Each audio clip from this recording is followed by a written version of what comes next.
Hello everyone. सबसे पहले मैं आप सबों से माफी चाहूंगा। आपको नया वीडियो मिलने में काफी लंबे समय का इंतजार करना पड़ा। अब जबकि बोर्ड एग्जाम आगे खिसक चुके हैं, जुलाई माह के पहले बोर्ड एग्जाम होना संभव प्रतीत नहीं हो रहा है।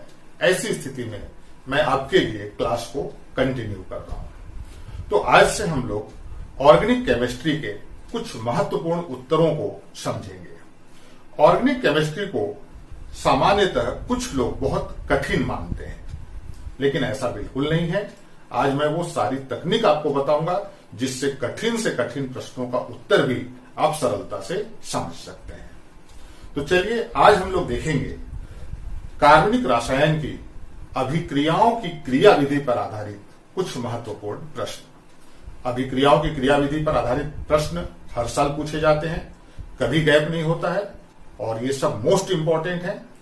तो सबसे पहले आज का प्रश्न हम देखते हैं। एल्किल हैलाइडों में न्यूक्लियोफिलिक प्रतिस्थापन अभिक्रिया की क्रियाविधि स्पष्ट कीजिए। यह प्रश्न एमपी बोर्ड में अनेकों बार पूछा जा चुका है।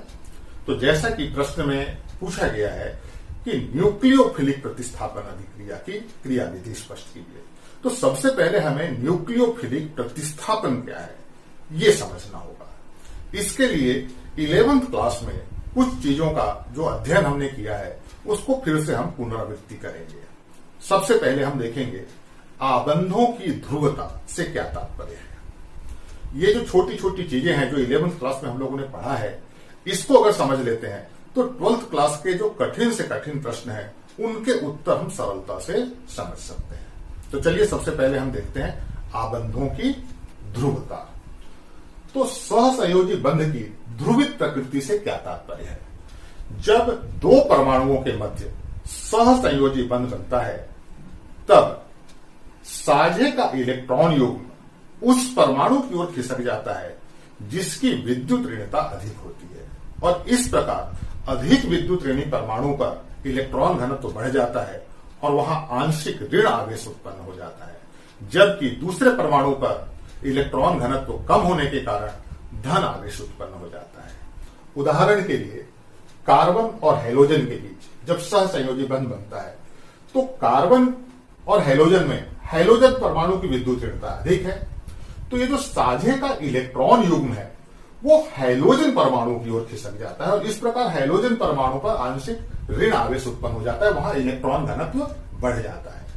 जबकि कार्बन परमाणु पर इलेक्ट्रॉन घनत्व कम होने के कारण धन आवेश प्रदर्शित होने लगता है। तो इस प्रकार ये जो बंध है इसके दो ध्रुव बन जाते हैं, धन ध्रुव और ऋण ध्रुव, और इस प्रकार यह ध्रुवित बंध कहलाता है।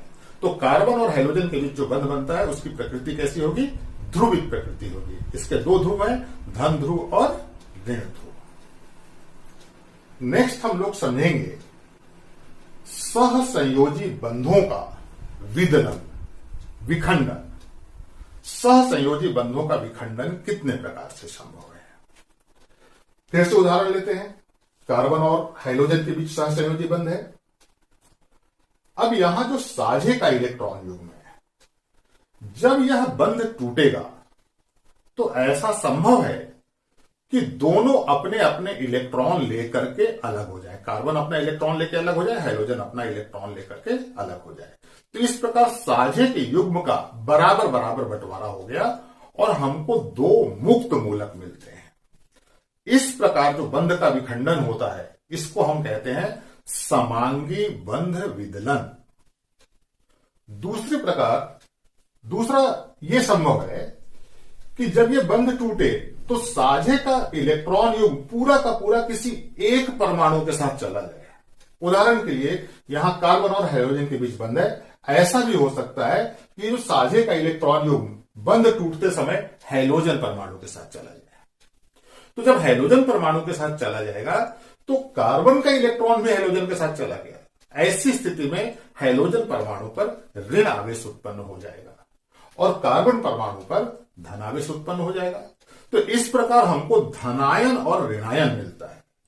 तो यहां साझे के इलेक्ट्रॉन युग्म का बंटवारा समान रूप से नहीं हुआ, असमान रूप से हुआ, पूरा का पूरा एक परमाणु के साथ चला गया।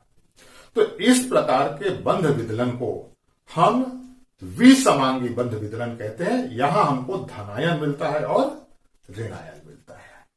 तो इस प्रकार दो चीजों को हम लोगों ने समझा।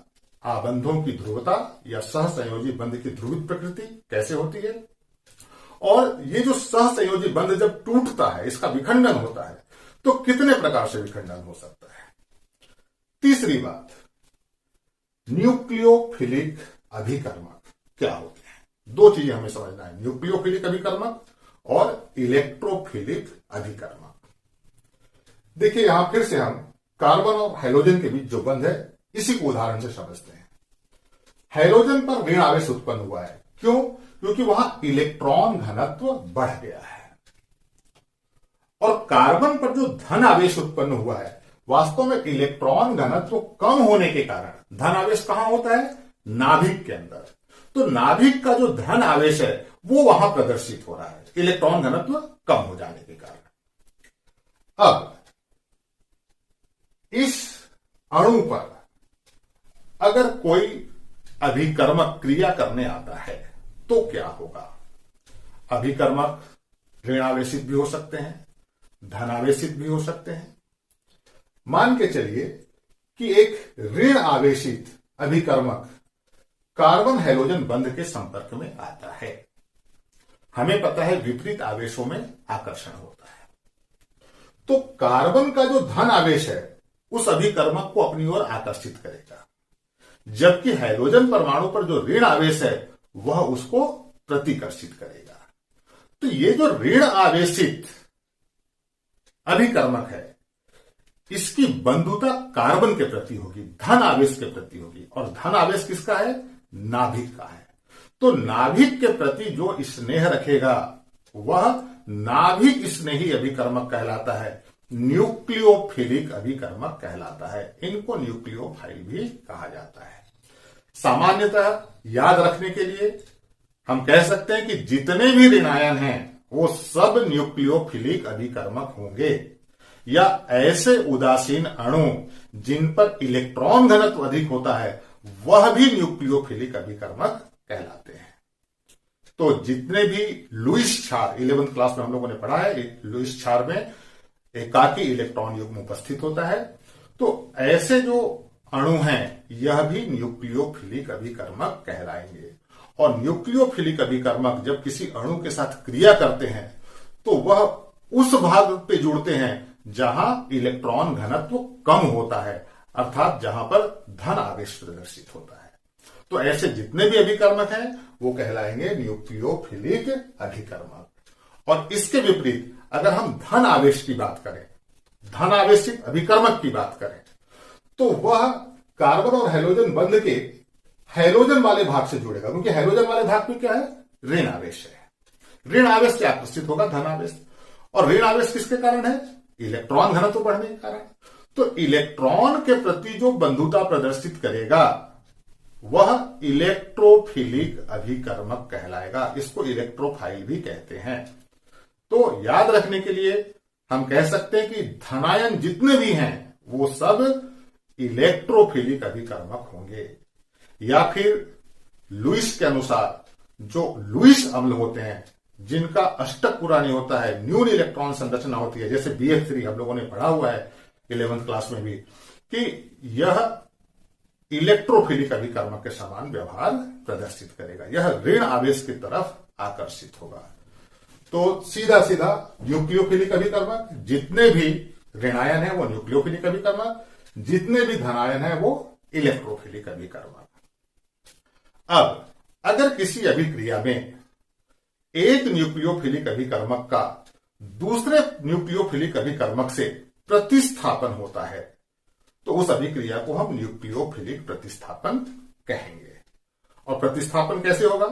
जब एक न्यूक्लियोफिलिक अभिकर्मक की प्रबलता ज्यादा है, दूसरे की प्रबलता कम है, तो जो प्रबल वाला है वो दुर्बल वाले को प्रतिस्थापित कर देगा और उसके स्थान पर आ जाएगा।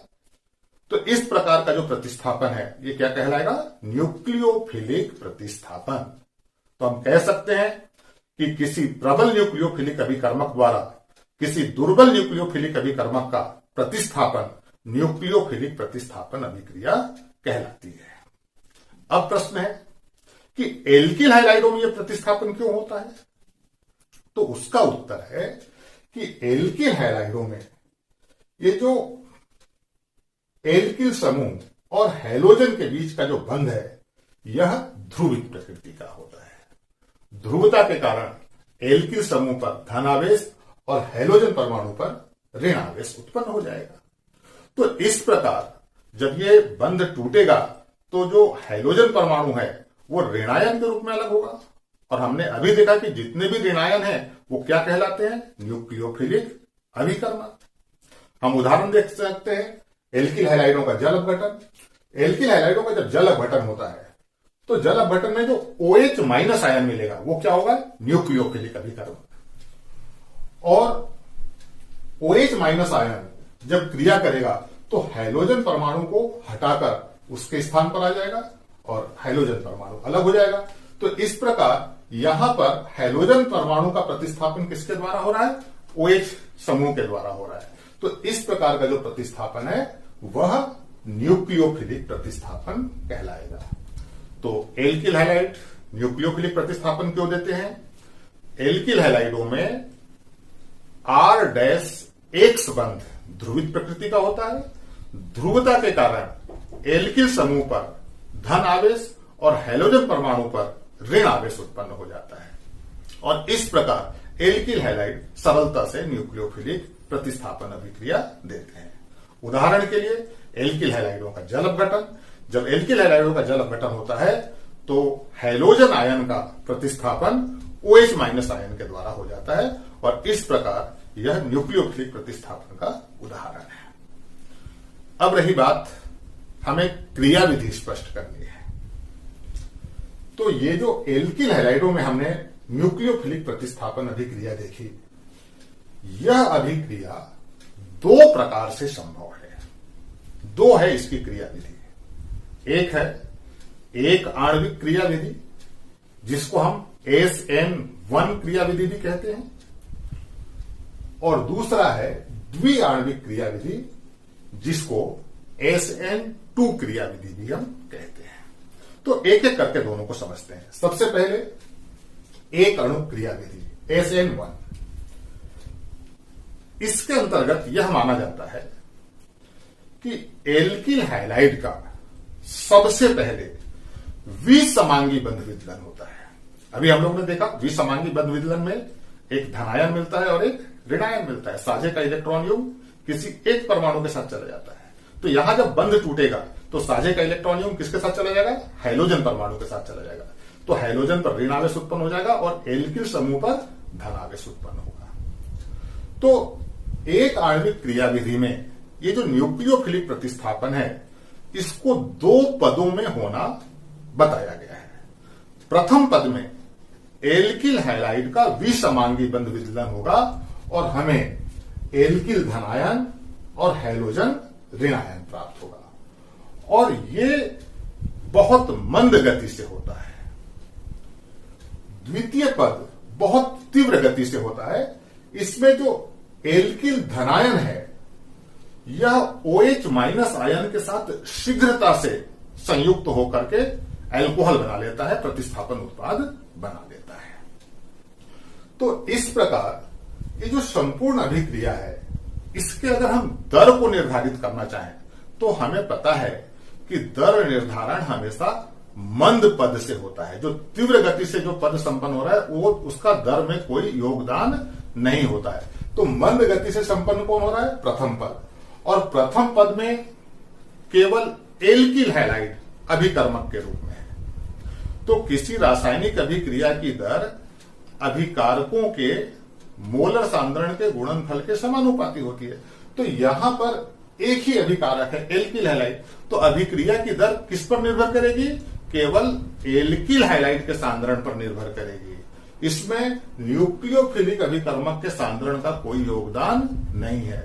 यही कारण है कि इस अभिक्रिया को हम एक अणु क्रिया विधि समझते हैं। चलिए फिर से एक बार इसको हम समझने का प्रयास करते हैं। एक अणु क्रिया विधि दो पदों में संपन्न होती है। प्रथम पद में एल्किल हैलाइड का विषमांगी बंध विदलन होता है। तो जब न्यूक्लियोफिलिक अभिकर्मक इसके पास आता है तो ये धीरे से अपना बंध तोड़ देता है, एल्किल हैलाइड अपना बंध तोड़ देता है और यहां एल्किल धनायन और हैलोजन ऋणायन प्राप्त हुआ। अब जैसे ही धनायन बनता है वह बहुत शीघ्रता से न्यूक्लियोफिलिक अभिकर्मक OH- के साथ संयुक्त होकर के प्रतिस्थापन उत्पाद बना देता है। और किसी अभिक्रिया की दर का निर्धारण मंद गति से होने वाले पद से हम करते हैं और मंद गति से जो होने वाला पद है उसमें केवल एक ही अभिकारक है, एल्किल हैलाइड। तो इस प्रकार जो इस अभिक्रिया की दर है केवल एल्किल हैलाइड की सांद्रता पर निर्भर करेगी, न्यूक्लियोफिलिक अभिकर्मक की सांद्रता पर निर्भर नहीं करेगी। यही कारण है कि इसको एक अणु क्रिया विधि कहते हैं। जो दूसरी विधि है द्वि अणु क्रिया विधि, इसको SN2 कहा जाता है। यह एक ही पद में संपन्न हो जाती है। इसमें यह माना गया है कि एल्किल हैलाइड ध्रुवित अणु है, एल्किल समूह पर धन आवेश है और हैलोजन परमाणु पर ऋण आवेश है। तो जब न्यूक्लियोफिलिक अभिकर्मक क्रिया करने के लिए एल्किल हैलाइड के पास आएगा तो एल्किल हैलाइड का जो एल्किल धन वाला सिरा है जिस पर धन आवेश है वो न्यूक्लियोफिलिक अभिकर्मक को अपनी ओर आकर्षित करेगा। हम लोगों ने देखा है कि न्यूक्लियोफिलिक अभिकर्मक का स्नेह किसके प्रति होता है? धन आवेश के प्रति। तो यह धन आवेश वाले भाग से आंशिक बंध बना करके जुड़ जाएगा और यह एक संक्रमण अवस्था है। यहां पर बंध स्थायी नहीं है, एक अस्थायी बंध है जहां पर OH- आयन एल्किल समूह से जुड़ता है और यह है संक्रमण अवस्था और यह बहुत मंद गति से होता है। धीरे से न्यूक्लियोफिलिक अभिकर्मक एल्किल समूह के द्वारा जुड़ जाता है, उसकी तरफ आकर्षित होकर उससे जुड़ जाता है एक अस्थायी बंध बना करके। और उसके बाद तुरंत बहुत शीघ्रता से एक क्रिया होती है जिसमें एल्किल हैलाइड OH- के साथ स्थायी बंध बना लेता है और हैलोजन परमाणु को अलग कर देता है। तो यहां एल्किल समूह और हैलोजन के बीच जो बंध है वो टूट जाएगा और यहां जो OH समूह है वो एल्किल समूह से स्थायी रूप से बंध बना करके जुड़ जाएगा। तो ये जो है संक्रमण अवस्था बहुत शीघ्रता से टूट करके प्रतिस्थापन उत्पाद देती है। तो यहां पर देखिए रासायनिक अभिक्रिया में जो मंद गति से हो रहा है वहां एल्किल हैलाइड और न्यूक्लियोफिलिक अभिकर्मक दोनों की सहभागिता है उसमें। तो इस प्रकार इस अभिक्रिया की दर एल्किल हैलाइड के सांद्रण और न्यूक्लियोफिलिक अभिकर्मक के सांद्रण दोनों पर निर्भर करेगी। इसलिए इसको हम द्वि अणु क्रिया विधि या SN2 क्रिया विधि कहते हैं। तो ये बहुत ज्यादा इंपॉर्टेंट प्रश्न है और कई बार MP बोर्ड में रिपीट हुआ है। इस बार भी इस प्रश्न के आने की संभावना बहुत ज्यादा है। तो आज के लिए इतना ही। अगले वीडियो में फिर एक नया प्रश्न लेके आपके सामने उपस्थित होऊंगा। आज के लिए इतना ही।